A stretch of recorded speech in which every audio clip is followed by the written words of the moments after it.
In 1876, Tasmania had been colonised for over 70 years. Despite this, the west side of the island remained largely unexplored. Its sharp peaks, raging rivers, dense vegetation and over 3,000 millimetres of annual rainfall effectively concealed its hidden treasures. Due to this, it took surveyor James Sprent more than 20 years to create the island's first precise map, which he presented in 1859. This achievement involved constructing cairns on mountainous peaks to facilitate accurate measurements, a feat made possible by James Calder, whose skill in navigating challenging routes through the harsh terrain was invaluable. So in 1876, in a twist of fate following in his father's footsteps, Charles Percy Sprent embarked on an expedition into the uncharted West. This journey would spark a series of mineral discoveries that would transform the West Coast and the entire island of Tasmania forever. Having reached his goal, Mount Heemskirk, after several months of track cutting, Sprent returned to civilization to publish a report, setting the stage for the following summer. The first group to arrive were the Meredith brothers, George and Owen. After a long boat journey with supplies for 4 months, they arrived at the Pieman River, travelled 30 kilometres upstream and built a hut at the now named Owen Meredith River. Shortly afterwards, a rival team arrived, led by Charles Donnelly and 4 others. They constructed a log cabin a mile upstream from the Merediths, at a location now known as Donnelly's Crossing. From then on, each year would see more and more men arrive, as payable gold was discovered north of the Pieman River, and the rest, they say, is history. But what about those untold stories? The places yet to be written in history books? Those stories that have been lost, forgotten, and unsung. For example, consider William Slater and his quest to find the source of crystalline reef gold on the upper Pieman River, which he discovered several years before Sprent, the Merediths or Donnelly had ever set foot in the area. Slater returned after the gold rush broke out to follow up his discovery, and in tracing the gold upstream found 5-kilogram specimens containing gold throughout. Newspaper articles describe he drove a 120-foot tunnel through the cap of a hill, which was known by all at the time as Mount William, and his weatherboard dwelling, a luxury home for these parts. It was located in the heart of a place named Echo Vale, described by the reporter as a beautiful spot to which no word painting could do justice.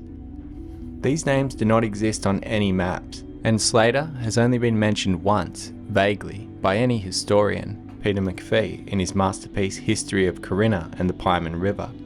There's so much more to be said about this story, and I've been able to follow it closely by reading the newspapers from 1880. So I'm on a mission to explore these lost locations and see if we can't find them out there in the wild and put these missing pieces of Tasmania's history back on the map of the wild West Coast.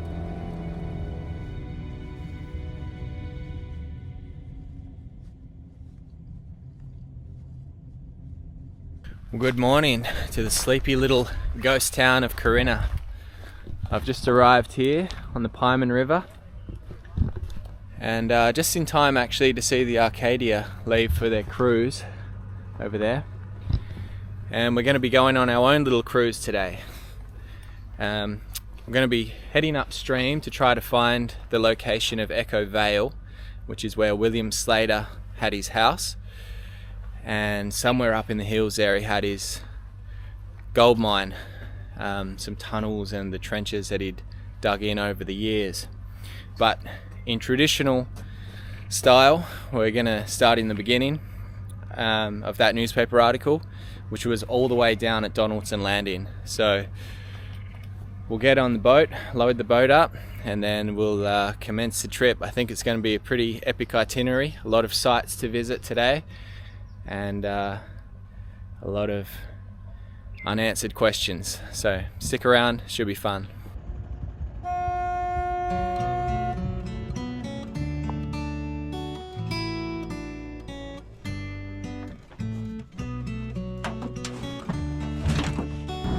Alright. Thanks, Pete. No worries. Appreciate it, mate. Alright, have a good trip.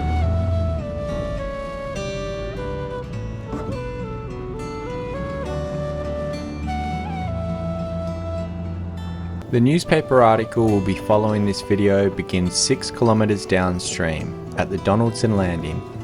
Before the current township of Corinna, this served as a landing point for all ships unloading wishful miners, food provisions and mining supplies.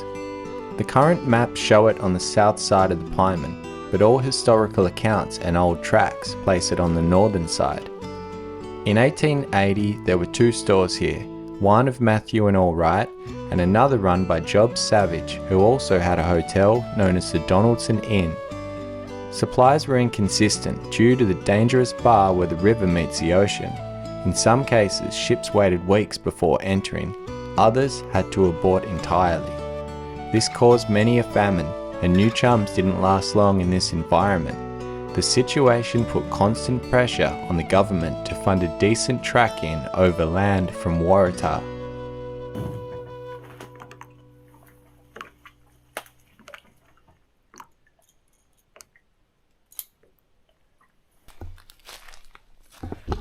So this landing was used for several years. Really the bulk of its activity was when the rush was happening at Middleton's in the very early years of the gold rush, essentially. And there were 2 stores here, but as the track was cut from Waratah to where we know Corinna to be now, this site became redundant because they were all heading upstream and it was closer to the gold workings. So the stores here would have either been recycled or just left and completely destroyed in time, but I'm hoping that we can at least find a little bit of trash left over from them, either bottles or some metal. Now this might be our first clue. There's a post here in the ground, and it's a Huon pine. I'm trying to piece this together. So there's a stump there that's cut. There's a stump here. There's that one. There's that one. Then there's that one. Could this have been the landing? Oh, a bottle. It's not that old. Could be 60s. Could be 80s. Oh, here we go. Someone had a good old session down here. I think these ones here were from the 1920s onwards. So I really hope that as we head upstream to the other sites, there's going to be less chance that people have looked for them over the years and drank beers at them. But you never know. We're going to go pretty far up. Like, it's going to get pretty remote. So this had to be it, this stump. It's just so clear here. Maybe this depression here was where the stores were.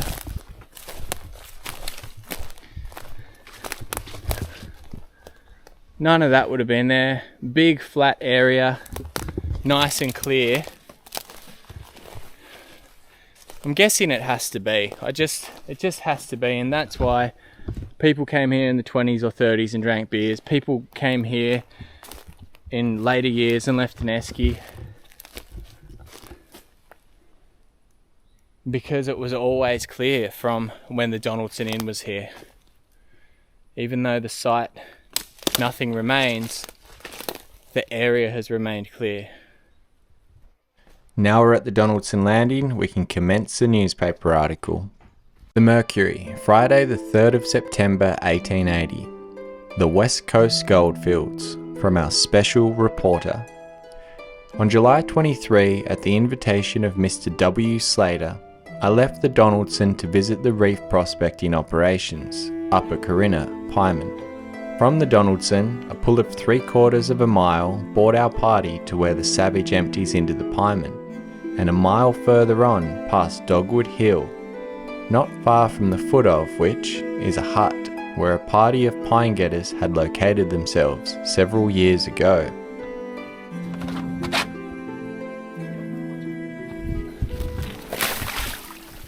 Alrighty.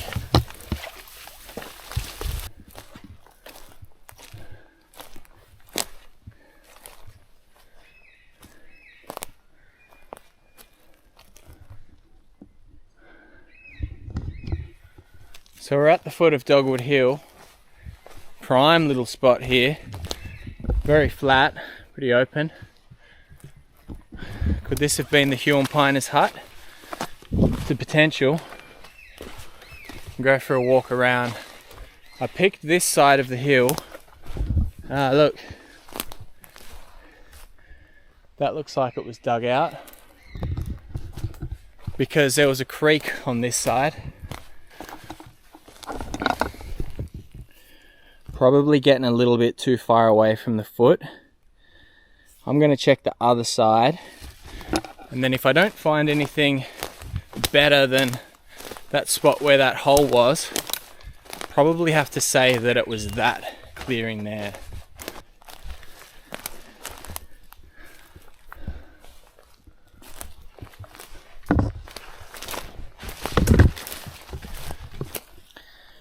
Once again, we're getting away from the hill. We're getting away from the foot of the hill. And the forest gets more messy. So if this was their little landing, you come up here and then you've got this little flat here for a hut. I mean, it adds up. It does add up. Those trees were probably just saplings at the time. Now they've grown up, which would mean the base of the hut was here.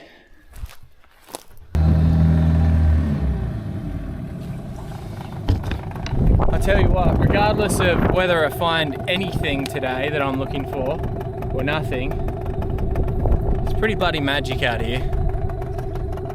Pretty much got the place to myself, apart from a few people about 10 k's downstream.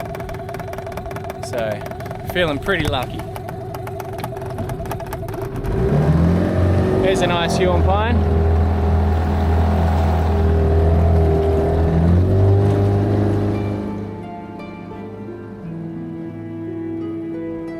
Three miles from the Savage, the White joins the main stream. In this river, there are innumerable snags, rendering navigation a most difficult matter. Several months ago, a rush took place in one of its tributaries, and the diggers, who proceeded to the scene in boats, had, in many portions of the river, to lift their craft over the timber lying across. This rush did not prove a success, and the men returned to their old quarters in a few days. It is a pity, however, that the diggers, while up the river, did not devote a little time to prospect in the other tributaries of the White. There are several men here of opinion that payable alluvial will be discovered in the right-hand feeders of the river, and these men will, if they are not starved out meanwhile, test the locality during the summer. Not far from the White, two small streams, which take their rise from the Meredith Range, pour into the Corinna.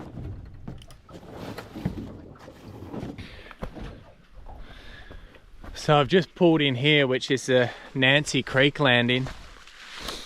Many years ago, there was a pack track that led from here all the way up to the Lucy Spur and beyond into the Rocky River and all of the goldfields that lie out to the southeast from here. But nowadays, it's not a bad little creek. There'd be a little bit of gold in here, no doubt, but majority of the gold that was found in Nancy Creek was high up in the headwaters, which is close to where Mark Ireland had his mine. He was a prospector, pioneer, and in 1894 he had a company called the Frenchman's Peak Hydraulic Company, and he sluiced a lot of ground high up in the hill. And I've been up there. There's a big open pit because I was looking for ideas for Corinna Wilderness Lodge to be able to incorporate some gold mining history into their services.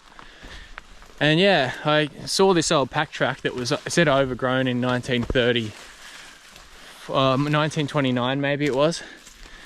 But anyway, I came in here and just started following where it should have been. And I believe, was it this one? I think this is it. Yeah, see, if we follow this up, it's quite a cool pack track actually.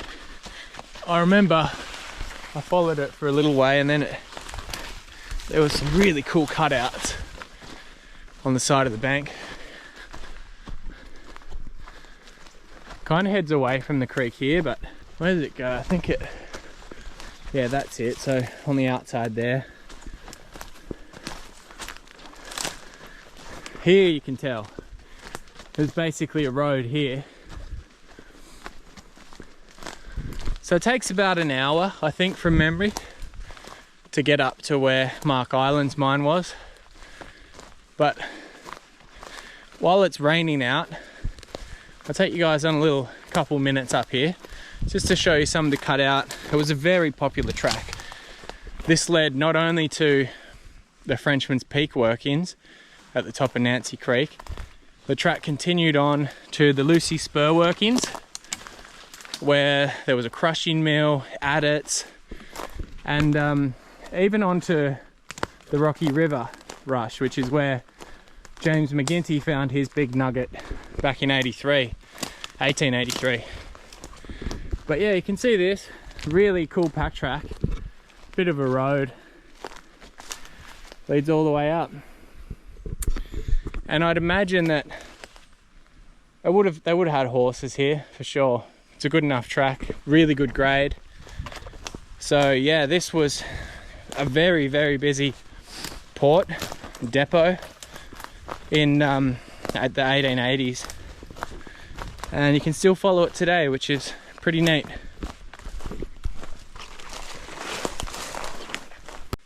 So the newspaper article refers to this creek as Alice, and then the other one as being Lucy. But these days we know it as Nancy, and then still Lucy. But there's always a lot of confusion between the two because of the pack track that led to the Lucy workings. A lot of people think that this was a Lucy landing, which in part it was, but it was on Nancy Creek. So yeah, anyway, the rain stopped, so we'll get back in the boat and continue heading upstream. After we had accomplished the distance of 8 miles from the White, we met with the Meredith, which is one of the feeders of the Corinna on the northern side. Alongside the mouth of the Meredith are the 2 huts built during the West Coast Tin Mania, one by the Royal Tin Mining Company and the other by a prospecting party. The huts, which are now almost roofless, have myriads of inmates, most inhospitable in character. In fact, during our brief stay, they preyed upon us so much for tucker that we were glad to beat a hasty retreat. So we've arrived at the mouth of the Meredith, and just up here on the northern bank is where the Meredith brothers had their hut, and later on there was another hut built next to it. Now I've actually been in here before, so I know the spot. There's a bit of a shaft type thing that I found, but I didn't find much more. But this time I've brought along the detector, so we'll detect the ground up there and have a bit of a bite to eat as well.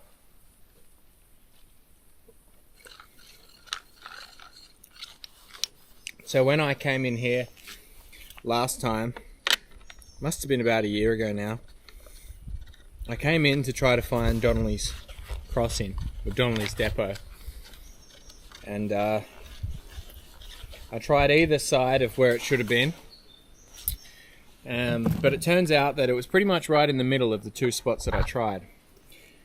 A local surveyor that I know sent me a cross-reference that he put on a topography map, so we should be able to pinpoint Donnelly's crossing after this.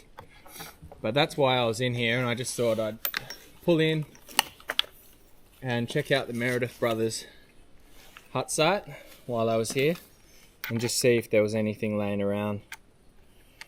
It could very well be, and it's just buried like everything. I think a lot of these sites there's stuff here, but you got to work for it. I better get the pickaxe. There's basically only one place that it can be, and it's this really green mossy area, which is quite flat. And then there was a shaft, or like a long drop,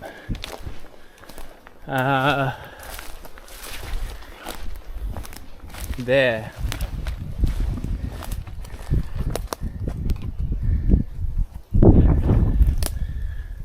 So other than those two things, there's not a lot to really go by, but it was said to be on the northern bank of the Meredith, and that'll be right here. This is quite literally the only flat bit of land, and it's not even that flat. Like, it's still, yeah. Anyway, I'll have a bit of a detect here. You never know, we might be able to find a coin, or I'd even be happy with a nail.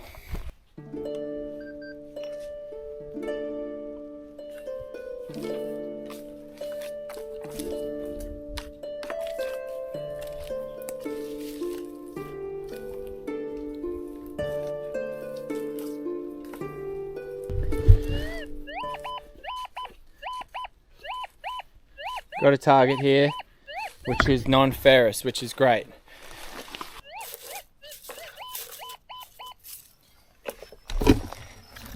Seems to be right here.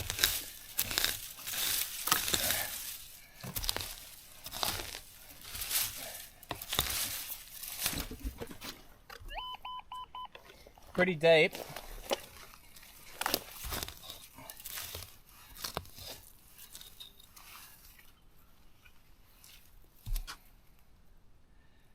It's something burnt.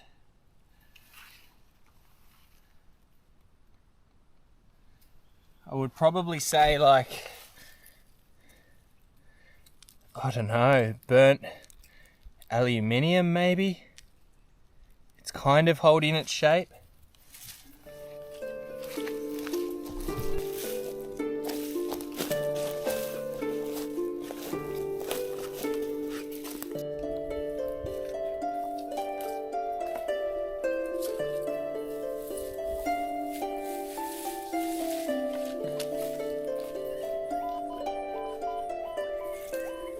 Nice target here.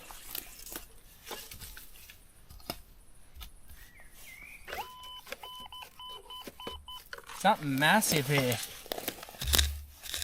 What could this be?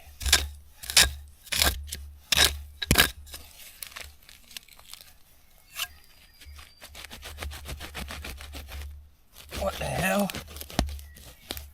What's that? That's a scythe. Wow. Holy crap.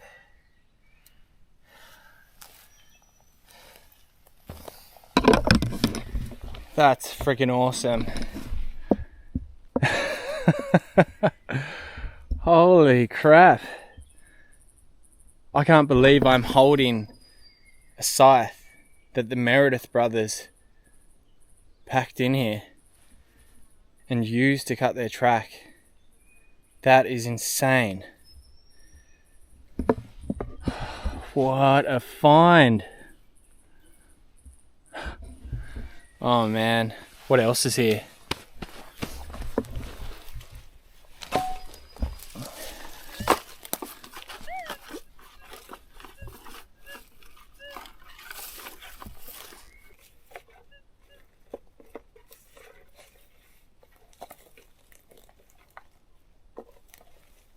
So it's been a while since I've found anything. I feel like I've covered over 50% of the ground here, but I've just found something here.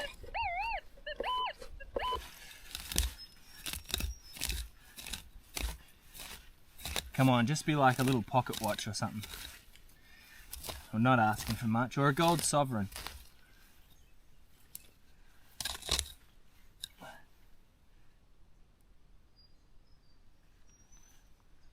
Looks like an old nail.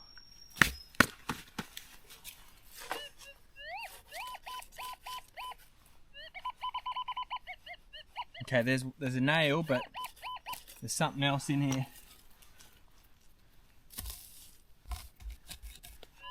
What do you think? Another nail.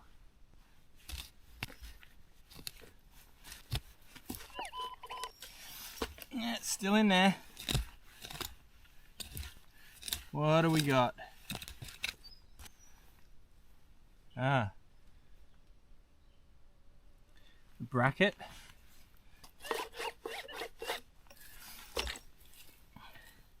Just keeps giving it up, this little hole. We got another nail.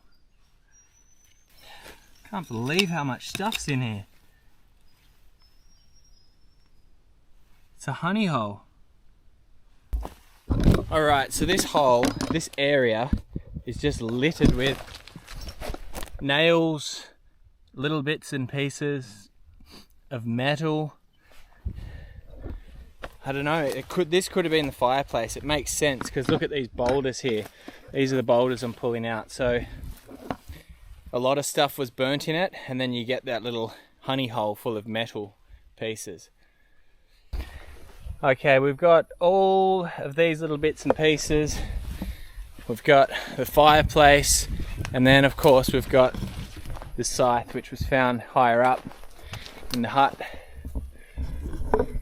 Pretty good. I'm super stoked with this. I'm going to call it for this one because we've still got plenty more to see on our way up to Echo Vale. So let's jump back in the boat and continue on with the description.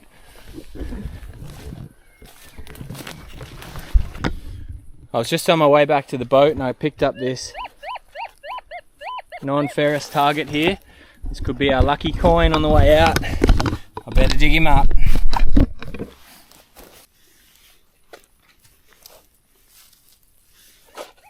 Got him. Ooh. Shotgun bullet. That's cool. Getting a faint signal non-ferrous once again here. They're only faint though, they must be quite deep.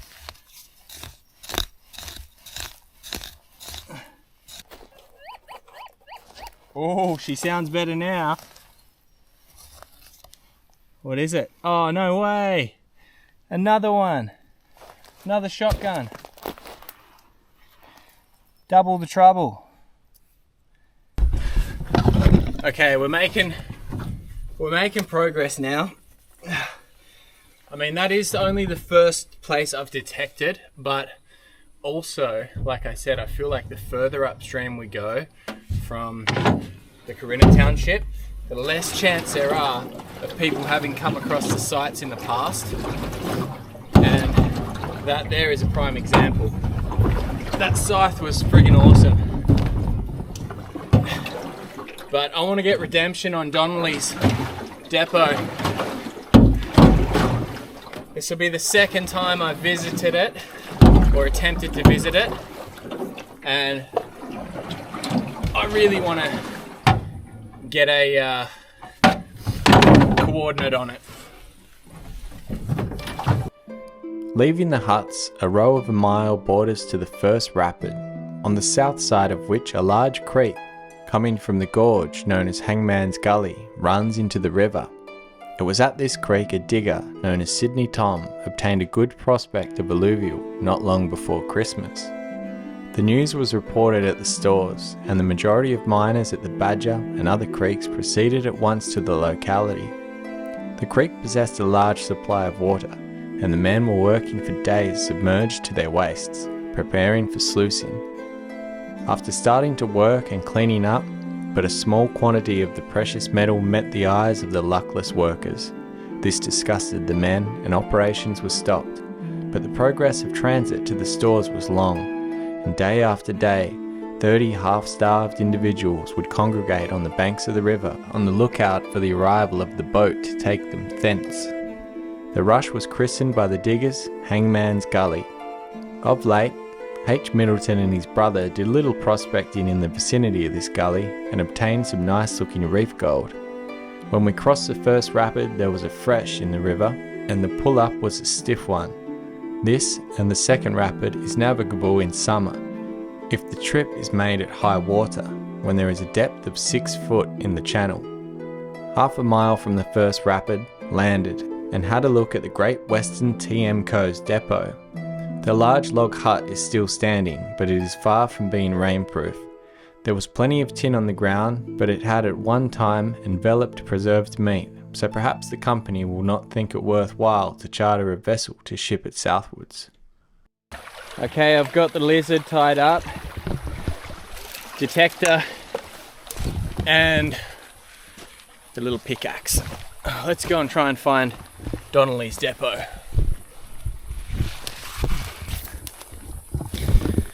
So, if the overlay is done right, I believe the hut site should be on the big flat part of a hill, probably up that way. I pretty much landed on the plateau that the survey overlaid. And look, there's a possibility that we'll find it, because this is quite clear up on the top.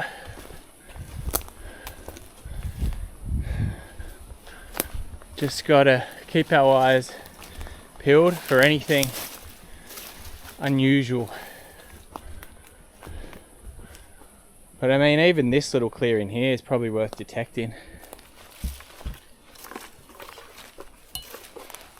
Just need one item.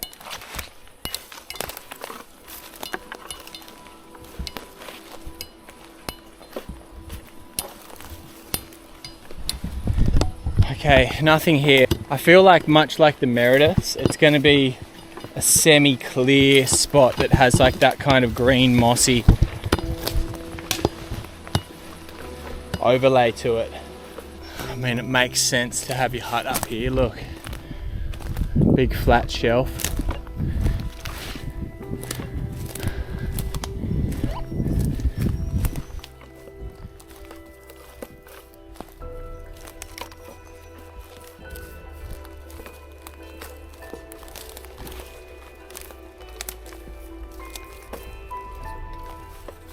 I guess my biggest question is, if he didn't pick a site like this, which is easy to clear, relatively flat, then where did he pick? You know, it had to be better than this. So I think I've got to go back down along the river and just keep scouring. Surely this was his landing. Look at the cutout here. And then that little prime spot down there, which was probably where the boat was stored for the crossing. If that was the crossing down there, then this could be a track up to the fort.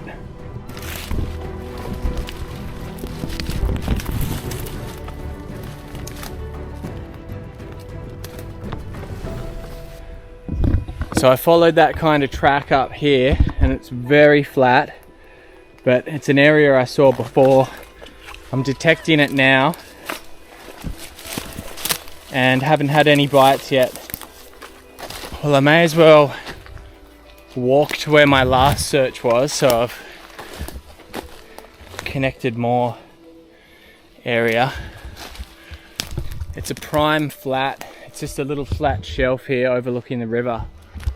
But I've detected a fair bit of it and I haven't found anything here, so I'm gonna slowly start heading back to where the boat is.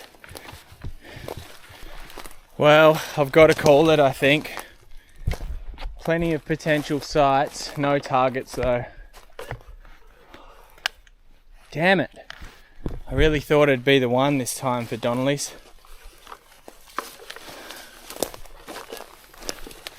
Leaving Donnelly's camp, a pull of 200 yards brought us to the second rapid, just above which, on the south side of the Corinna, Alma Cove was pointed out to me. This spot is where, some 7 years ago, the little cutter Alma, now of Launceston, I believe, having on board a pleasure party consisting of Mr. W. Slater and friends, was moored. It was not the intention of the excursionists to have visited the Corinna in their small craft, but while cruising about the outside, they approached so close to the bar that they were compelled to run through. Their sojourn in the river, although brief, was enjoyable, and their return trip to the Mersey was accomplished without mishap. A quarter of a mile from Alma Cove, brought us to our destination, Echo Vale, where I was surprised to find a comfortable weatherboard cot. The dwellings on the diggings at the Pieman being constructed of logs or bark, with roofs of the last name material or canvas. The cot is the residence of Messrs W and A Slater and F.C. Dyer, who accorded me a cordial and hearty welcome. Echo Vale is a beautiful spot to which no word painting could do justice. Echo Vale. The dwelling on the diggings at the Pieman. Echo Vale is a beautiful spot to which no word painting could do justice. The dwelling, which has been named Bachelor's Hall for reasons which will appear obvious to my young lady readers, is situated on rising ground in the centre of the vale, between 30 and 40 feet above the river, placing the inmates beyond the reach of the floodwaters, which at this portion of the river sometimes attain a height of 20 to 30 feet. In the centre of the vale. Alright, let's go exploring. Now I take vale to be either side of this little inside bend, because I'm not sure where else the vale could be.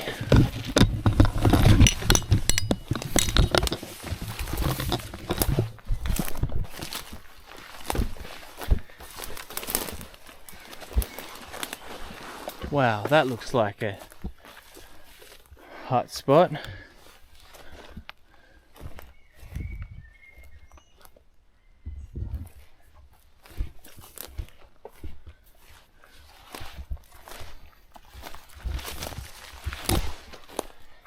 In the centre of the vale. Rising ground. So here we are. I'm just going to basically pierce it, go down, keep my eyes out for anything that looks somewhat domesticated. Tracks, cutouts, anything, I'll take it.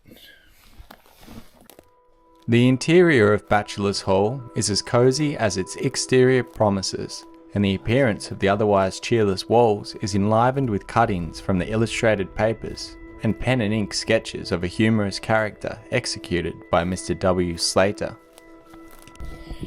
One would think it would have to be that high point there, because that's in the centre and that's potentially 20 metres. So I'll head to that straight over this way. It was raining heavily about the whole time of my sojourn at this dwelling, rendering it impossible to do much outside beyond a few visits to the claim. But the days of misery were counterbalanced by the nights of pleasure. Mr. Dyer, whose vocal and instrumental powers are well known to the good folk of Brighton and surroundings, gave us many a selection on the concertina, to which we listened with enjoyment. Then the song went round, and it was generally in the small hours that Viva la Campagne was a signal for retiring. Definitely on that peak, but then that there actually as well could be a massive potential. I better continue walking. I didn't even see that big high point. It's way bigger than this.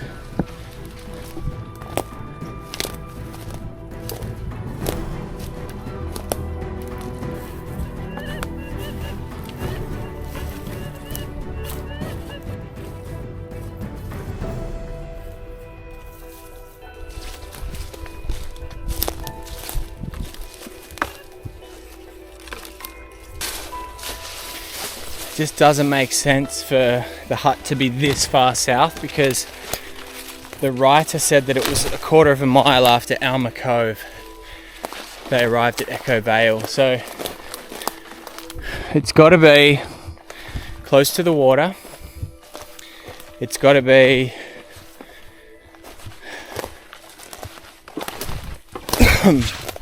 still above the ground, but probably not this high.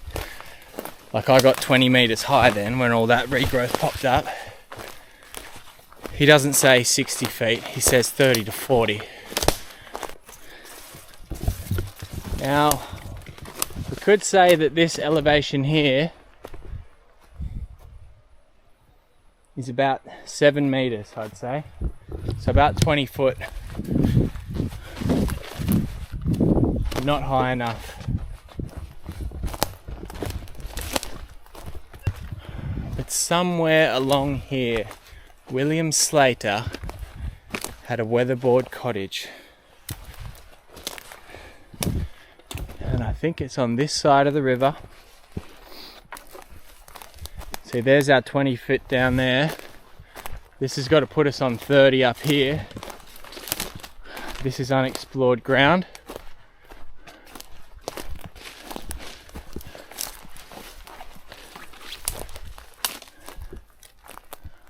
Come on.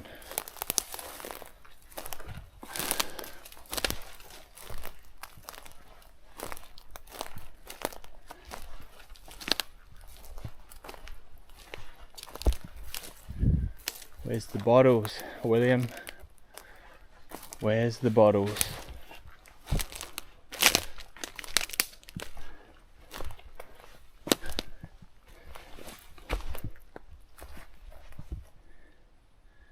It's a pretty damn good spot.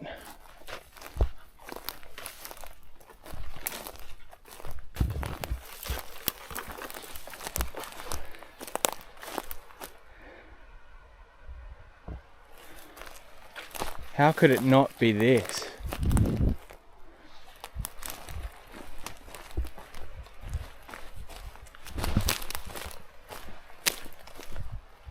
This flat right here. It's too low though. Oh man.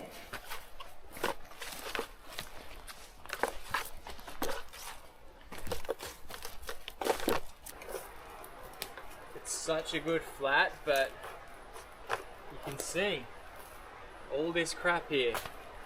It's too low. It's in the flood zone.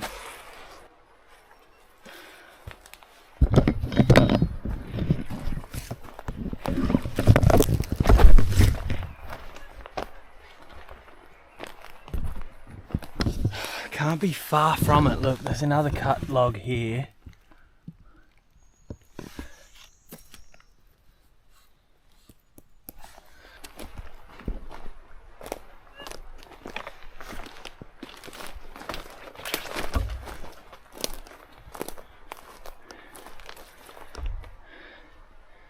Was it down here?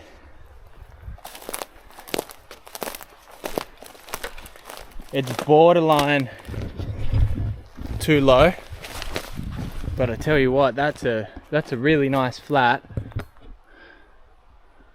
I don't think many floods will get up there, but more often down here.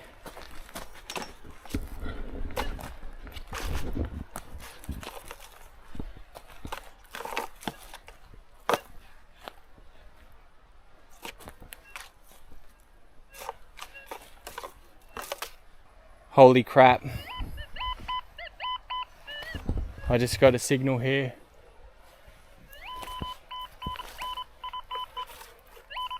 It's going crazy too. Oh. I didn't bring the pickaxe.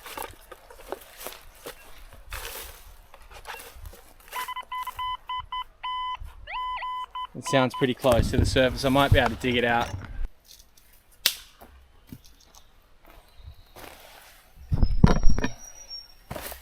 There's only one other thing this could be,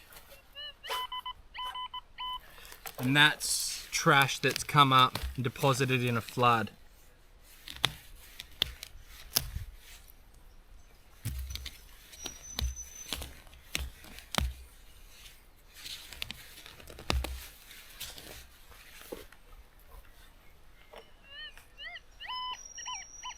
Pretty close to the surface,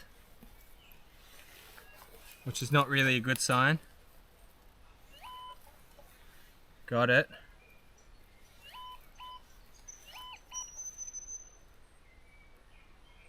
Oh. That's a nail. That's another one. 2 nails.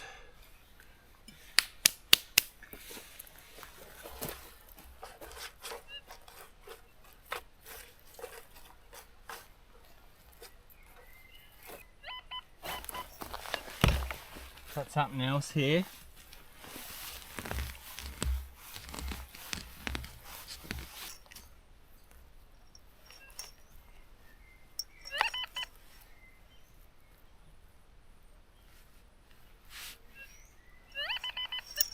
Another nail.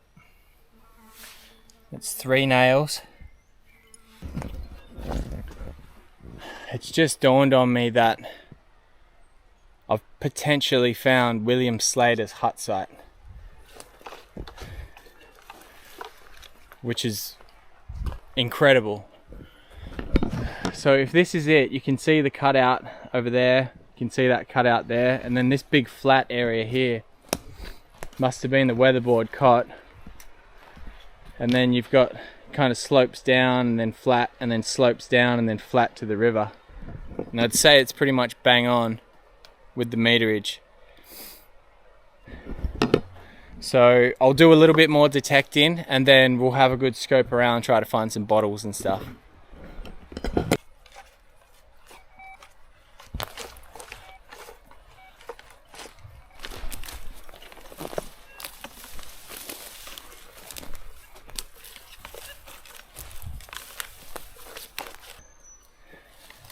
So I'm just standing high up here above the search ground down there. I don't know, I really don't know. I don't know if it's it.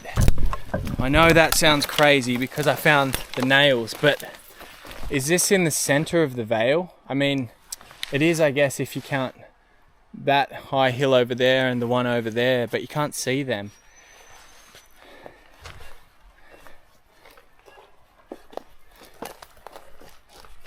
And there should be more than 3 nails here. Like 3 nails technically could be anything, you know?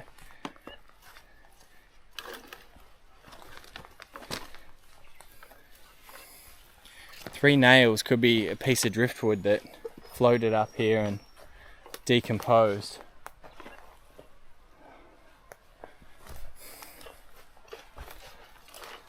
They were all found together. And it's unusual that I haven't found anything more away from them. Like it was just a cluster.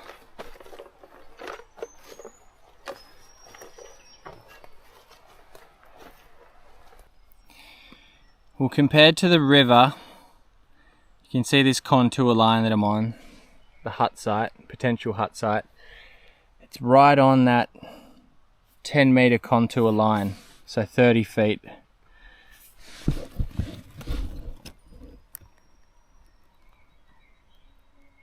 It's right on it.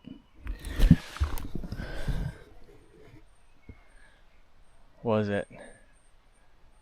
Was it? Was it? Was it? I think I'm gonna have to take it. I've searched this little center and it's the best spot. I mean, look at it. There's an obvious flat there.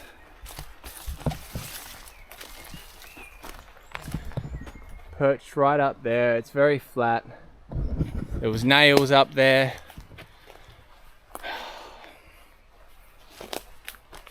I just wish there was more.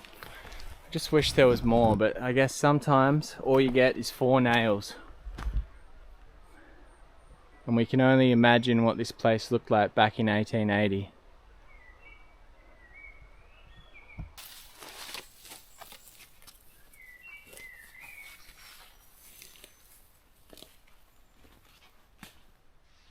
Well, can you hear that? Well, crazy. Who'd have thought, hey? Echo Vale has an echo. Yeah, it's time for me to set up. So I'm going to be setting up my hammock and tarp. This is going to be sweet, I think. It's going to look awesome. Right here, got all the trees in this little flat area to just make it look prime. To the object of my visit. When Mr. W. Slater was in the Pieman 7 years ago, he did a little prospecting on both sides of the river in the vicinity of Alma Cove. And in the stream which has since been named the Meredith, he obtained several specimens of shotty gold. Sometime after the West Coast diggings broke out, Mr. Slater thought perhaps his old discovery would be worth following up, and with that object in view, he, at the end of August 1879, arrived on the ground. Starting from the mouth of the Meredith, he tried the watershed on either side to a distance of 5 miles and obtained gold in varying prospects in all of the creeks on the south side between the Meredith and the Corinna. And from the nature of the mineral, he considered that there was every probability in the narrow range dividing the two rivers. The greater quantity and best sample of reef gold was obtained in Specimen Creek on the north side of Mount William, the highest point of the range, which, in honour of the prospector, I have taken the liberty of styling Slater's Range. This gold was traced 50 or 60 yards along the course of the creek to a spur of the range, and good prospects of rough, honeycombed gold with pieces of quartz adhering to it were and still are obtained. And the same sample of gold was met with 60 foot or 70 foot above the creek level, close to the surface. On the hill within 20 yards of the summit, the prospector and a subsequent visitor found several pieces of rough quartz in which gold similar to that obtained in the creek showed freely. These were the specimens exhibited in Hobart Town several months ago. Well, I don't know about you, but I think this is probably one of the best camps ever. Echo! It'll never get old. The echo.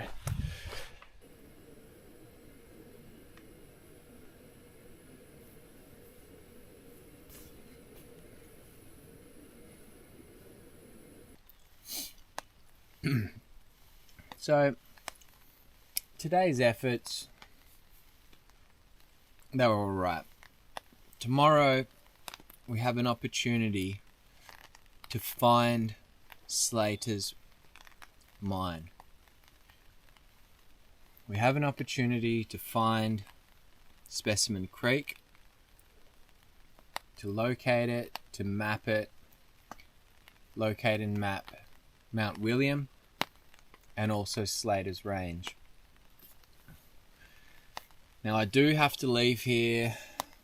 I've got to leave Corinna at lunchtime. So I've probably got 4 hours tomorrow morning if I'm packed up at 8. And then I'll scoot down, leave Corinna by 1ish.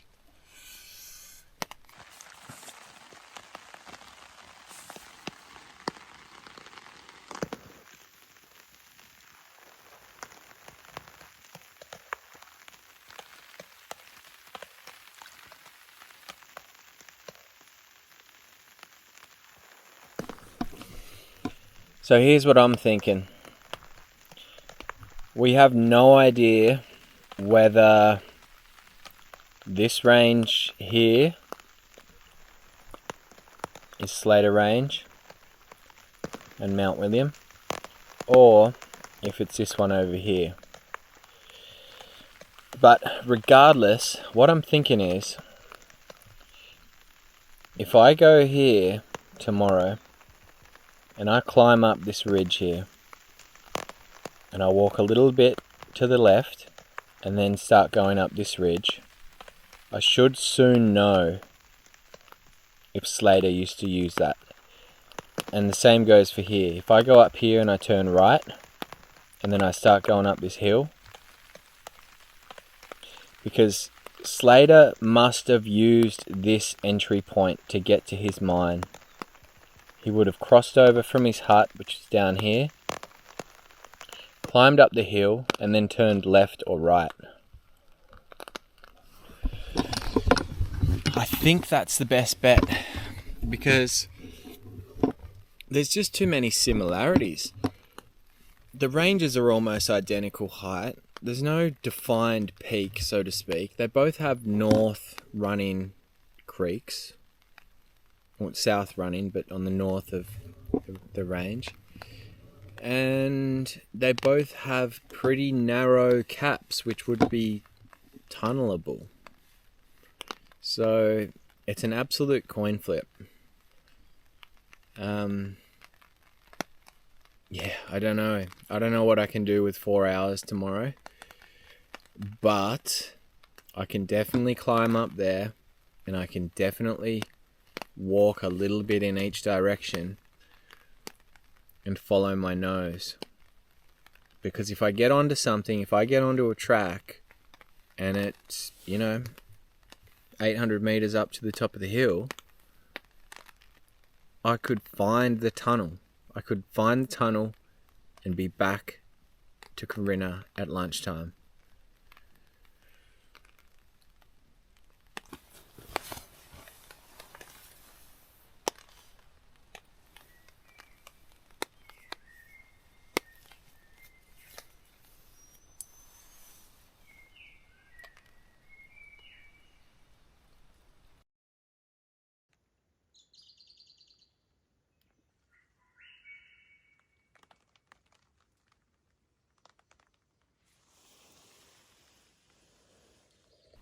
Following morning, I woke up to beautiful surroundings. Had a quick bite to eat, and it was time to pack up camp and begin the next part of the journey.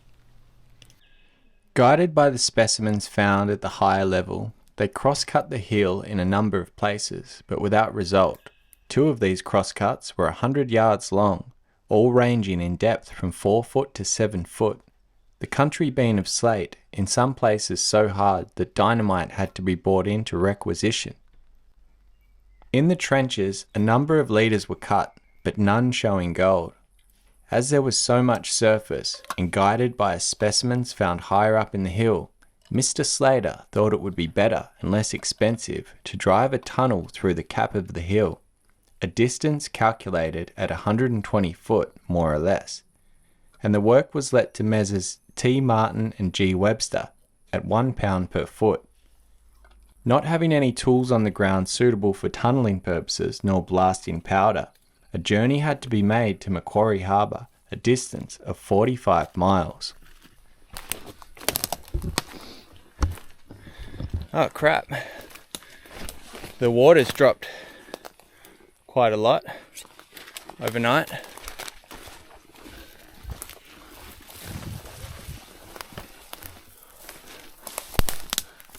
Left us high and dry. Wow.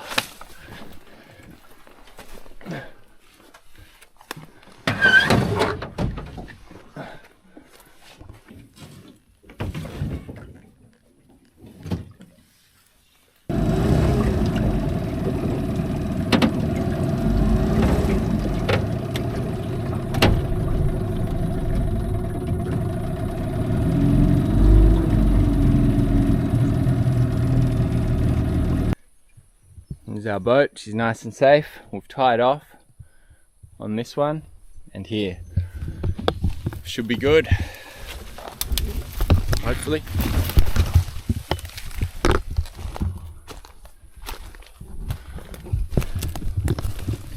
It's pretty steep to get up, but it's the only way really to access the Meredith from the Pieman.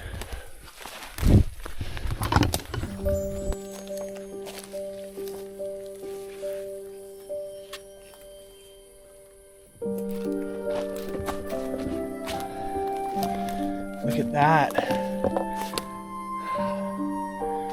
That looks like a track.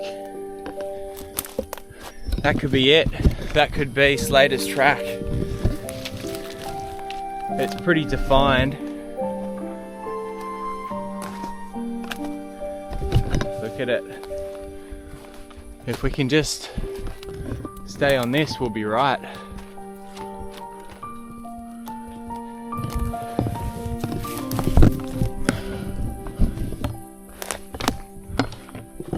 Look, we've got a ridge here.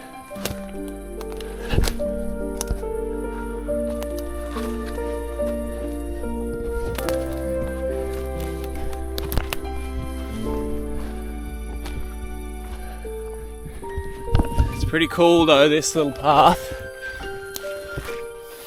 I don't know if it leads to Slater's mine, but it's definitely worth investigating.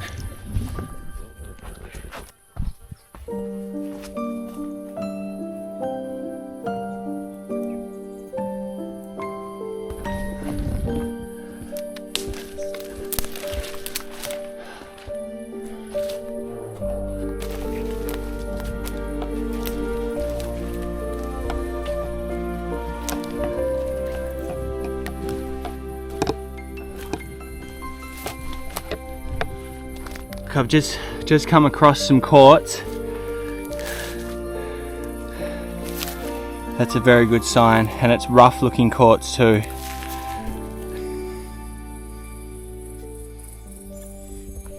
It's the perfect ridge so far, honestly. Couldn't have asked for a better ridge. It's so clear for the most part. So, come on. Fingers crossed we can get up there, and I've got a 50% chance of that being Mount William. We're almost at the summit, and unfortunately it's gotten pretty thick now. So things are going to slow down. But tell you what, around here looks like a bit of an old track.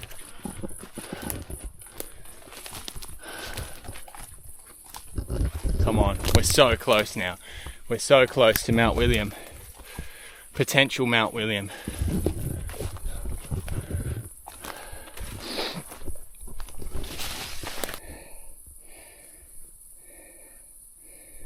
So if it was on the north side of Mount William, it'd be either that creek or that creek.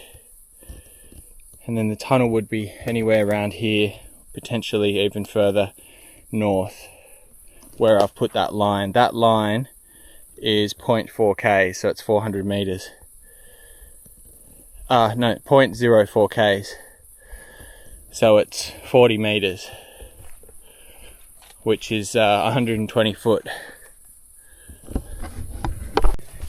Any clues now would be amazing. Any clues at all.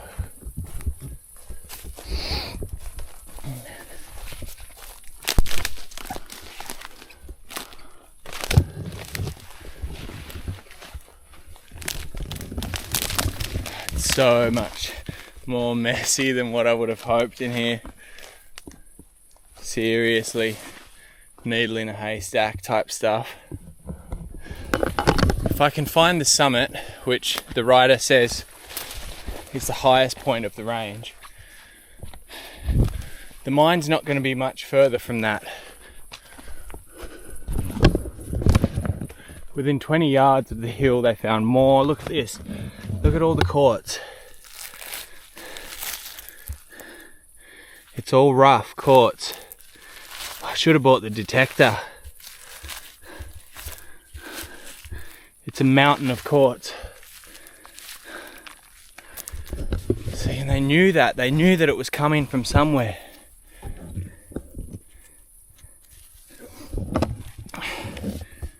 William Slater, he had a specimen of quartz which was 10 pounds.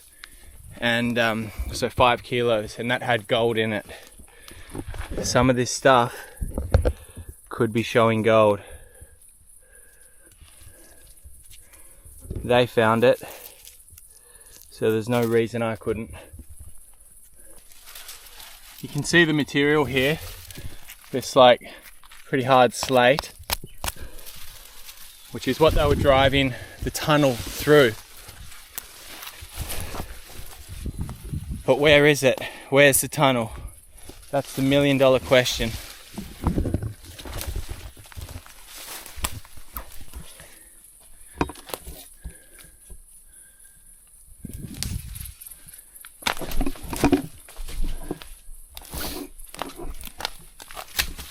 I've come down way too low.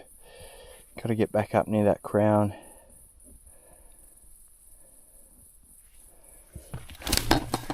Nah, I don't know. Gave this place a good look. I'll check on the other side of the range as I go round in case it's collapsed on that side, but I doubt it. Being slate and it was very hard, And the writer also said that it was a credible piece of work, so I feel like it's going to be still there. Alright, I've had a good look around there, really good look. Now there's this little spot here, and the guy did say that Mount William was the highest point on the range. So if it's on the left range, technically that's the highest point, and a tunnel could be put through that at around 40 meters.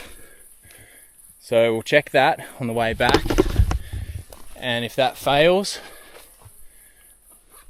I've ticked off one potential, which means that it's got to be on the other side.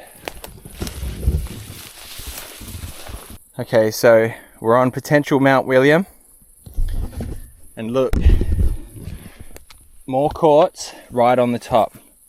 So it makes perfect sense that you would drive a tunnel right through the center of this, because if you're finding quartz with gold in it on a hill, it's got to be coming from somewhere. So got to check this hill, got to go around this hill. The problem with this hill is that it's not steep on the sides like the others. It's kind of more flat, see? So even though it's technically the highest point, it doesn't have those walls on either side that are good to drive tunnels through.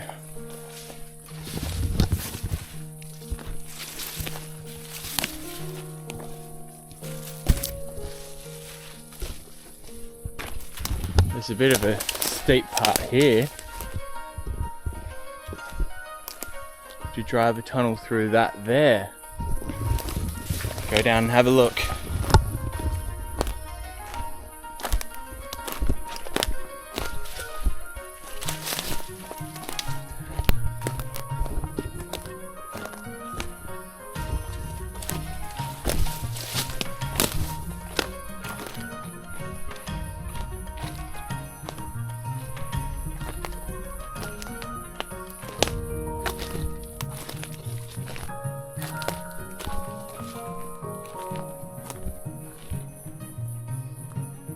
Surely.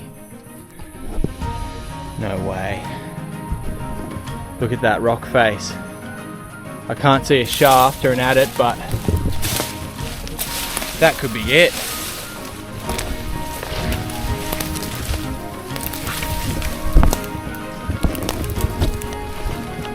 Oh my god. Oh, I found it. Shit. Oh, Slater.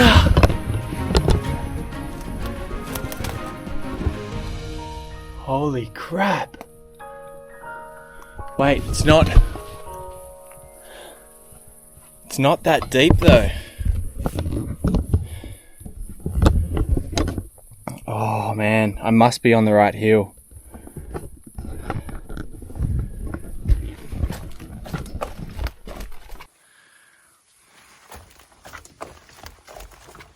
Look, doesn't go that deep.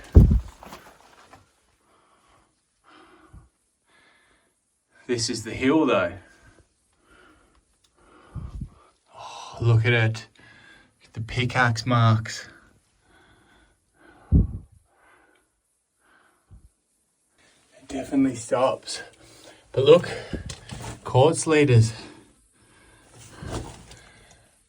They were said to be in here, but none of them contained gold.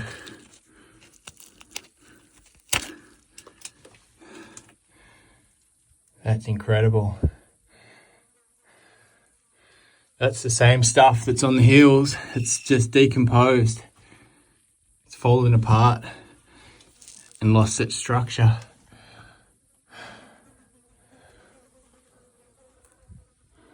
See, they followed this in, and then it went down, and they followed it down, and it just petered out. Oh look, there's bones in here.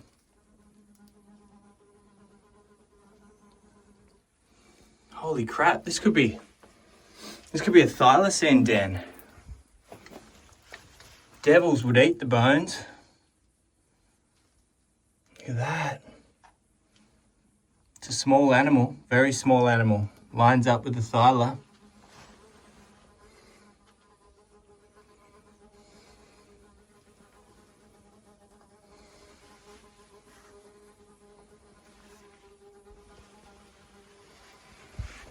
Perfect little den. Look at it.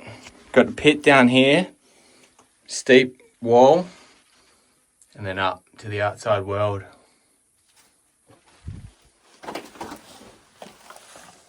Look, there's heaps of bones.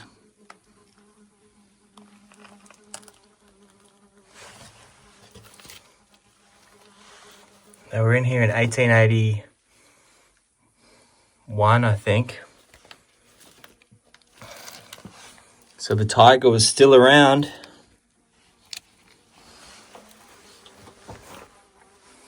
And he'd probably use this as a den.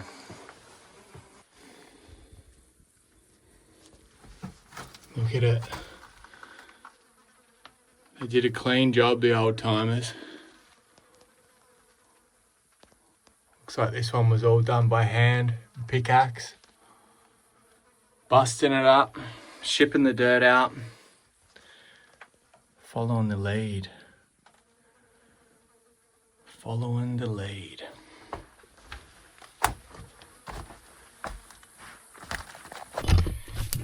It could be that there's a couple of them like that. But we're on the money. We're definitely on the money now. Just got to find the tunnel to really verify it.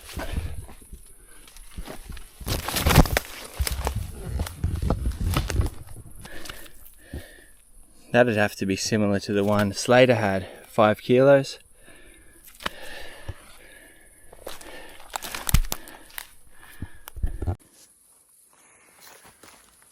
You can see why they liked it. You can see the quartz on the outside here.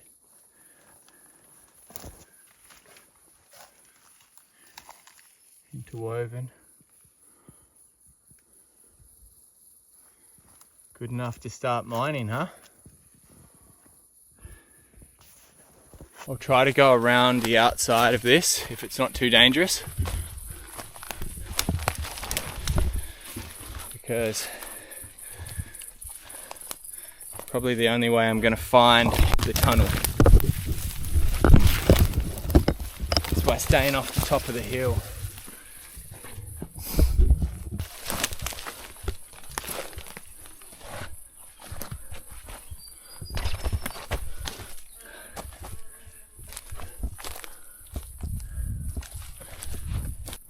Where is it?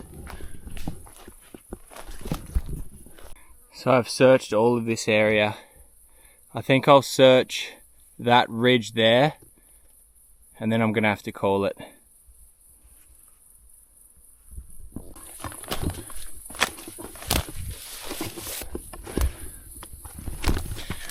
So I've walked halfway out along the ridge, and it doesn't have the same characteristics in terms of the drop off. Just gonna check that narrow little ridge there, that saddle. Doesn't look good. Nah. Too mellow. It's too mellow. The tunnel had to be cut from a steep side to another steep side.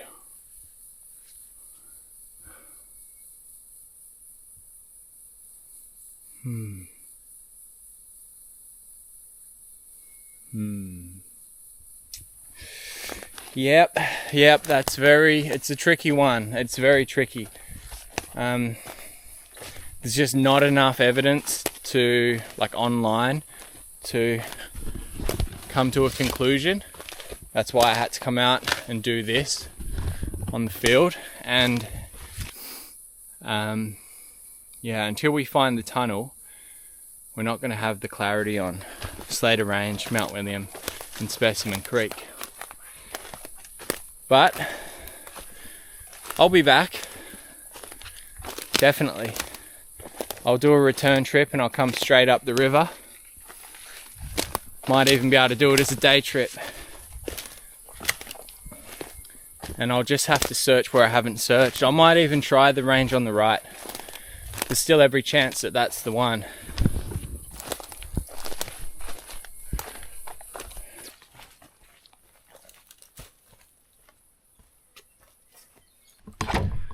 So I'm back on the boat now, about to head home. Obviously we didn't get full closure on everything we set out for on this trip. Still found a lot of cool stuff. I'm stoked with that, don't get me wrong. But I have opened a can of worms now. So I'm going to leave the newspaper article link in the description of this video. Perhaps you're a Slater, perhaps William Slater was your great grandfather, who knows.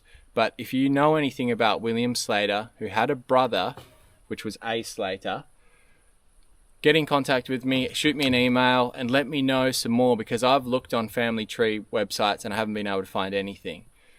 I found many William Slaters, but they didn't have a brother, which was a Slater. So there's a mystery there, potentially from the Brighton area, or definitely from the south, I would say, because FC Dyer was from Brighton, apparently. Yeah, and also with the newspaper article, have a read through it. If you're like me and you like riddles, look at the clues. Go look at it on a map and say, okay, well, this is where it could be. Shoot me an email. If you think you picked up something that I missed, let me know, because I'll definitely be coming back. And we're going to find this tunnel. We're going to put it back on the map. And hopefully, Slater's Range, that'd be a cool addition. Neither of these two ranges are named, so I don't see why we couldn't put in a request at least. Hope you guys have enjoyed this video, and until next time, take care. Woo!